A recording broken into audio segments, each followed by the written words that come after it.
मेरे सामाजिक परिवार के सभी सदस्यों को राम राम। देखिए, बहुत कहा गया रघुराम राजन जैसे अर्थशास्त्री और उनसे अर्थशास्त्र सीखने वाले राहुल गांधी जैसे नेता कहते रहे भारत क्या कर लेगा, भारत की पीएलआई स्कीम कहाँ काम करेगी। अमेरिका देखिए ये कह रहा है, ट्रंप तो देखिए आईफोन को आने नहीं देंगे भारत में। आईफोन आ भी जाएगा तो क्या असेंबल कर रहे हो, ये लगातार चलता रहा। लेकिन अब जो आंकड़े आए हैं, अब जो नंबर्स आए हैं, उसको जरा देखना चाहिए। IPhone India's most valuable shipment in 26 चल रहा है।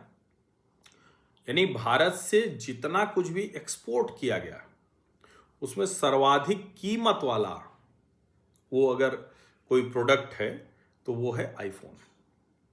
इसका मतलब ये हुआ कि जिस अमेरिकी मार्केट की हम बात कर रहे हैं, और ये आप जानते ही हैं कि आईफोन पर तो चार्ज क्या लगाएंगे, उनको तो लगता ही है कि भाई मुश्किल हो जाएगी, तो वो तो अलग ही है। लेकिन अब जरा इसको देख लीजिए क्या है। जनवरी से दिसंबर 2025 में सबसे ज्यादा एक्सपोर्ट हुआ है स्मार्टफोन, $30.1 बिलियन। फिर दूसरे नंबर पर है ऑटोमोटिव डीजल फ्यूल, $16.3 बिलियन। तीसरे नंबर पर है, हीरा है सदा के लिए ना, विज्ञापन आता है तो डायमंड्स, $12.5 बिलियन। और मेडिसिन फॉर रिटेल है, वो दवा जो है वो है $10.7 बिलियन। मोटर गैसोलीन है $9.7 बिलियन और एविएशन टरबाइन फ्यूल है $9.6 बिलियन। ये है जो टॉप एक्सपोर्ट है हमारे। अब एप्पल का जो आईफोन है वो अकेले $23 बिलियन डिवाइस है।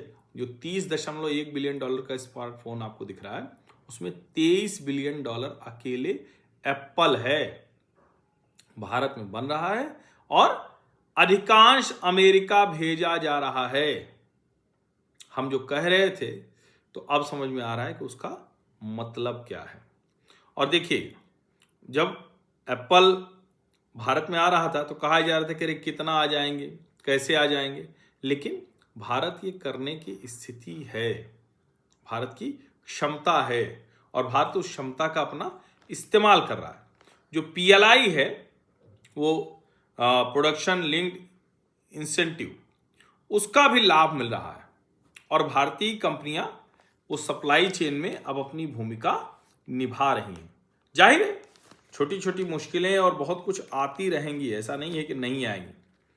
एप्पल का जो एक्सपोर्ट है वो 2 गुना बढ़ गया है, ये समझिए। और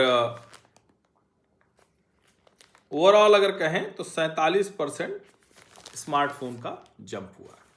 अब ये खबर छोटी है, कोई एक चीज से बहुत नहीं आंका जा सकता, लेकिन हमारी पॉलिसीज से क्या कुछ सामने आ रहा है ये दिख रहा है। अब हमारी अपनी कंपनियां वो प्रोडक्ट बना रही हैं, वो मोबाइल बना रही हैं। जो बाहर की कंपनियां, अभी भी आपने देखा होगा ना, ये यहाँ नोएडा में, ग्रेटर नोएडा में वो HCL और फॉक्सकॉन ये सेमीकंडक्टर बनाएंगे। आप याद होगा जब फॉक्सकॉन का गुजरात में प्लांट लगने वाला था, नहीं लगा था तो बड़ी आलोचना होती कि लग रहा है देखो ये तो सब गड़बड़ हो गया। लेकिन HCL और फॉक्सकॉन वो मिलकर सेमीकंडक्टर यूनिट लगा रहे हैं। तो अगर आप ध्यान से देखें तो भारत वो सारे काम करता हुआ दिख रहा है। और मैं फिर कहूंगा 80-90 के दशक में, 2000 के दशक में नहीं कर पाए हम ये काम। अगर हम कर पाए होते तो यकीन मानिए अभी जिन चीजों की हम बात कर रहे हैं उससे हम थोड़ा आगे कई कदम होते। ये समझना बहुत जरूरी है। इसीलिए मैंने आपको ये आंकड़ा बताया क्योंकि बड़ा महत्वपूर्ण है। मुझे इकोनॉमिक टाइम्स में ये आंकड़ा दिखा तो मुझे लगा कि आपको जानना जरूरी। और आप ध्यान करिए, उस वक्त लग रहा था कि अरे ये तो एप्पल को आने ही नहीं देंगे, इतना टैरिफ लगा देंगे, कैसे होगा। देखिए 2025 का आंकड़ा है, तो अमेरिकन तो यहीं का फोन सब इस्तेमाल कर रहे हैं। तो जो आप देखते थे ना मेड इन चाइना या मेड इन अमेरिका, तो अब मेड इन चाइना वाला छोड़िए, Americans made in India phone इस्तेमाल कर रहे हैं। इसको आप समझिए। आप सभी का बहुत बहुत धन्यवाद। सब्सक्राइब अवश्य कर लीजिए, नोटिफिकेशन वाली घंटी दबा दीजिए, लाइक का बटन दबा दीजिए, अधिक से अधिक लोगों तक इस वीडियो को पहुंचा दीजिए। धन्यवाद।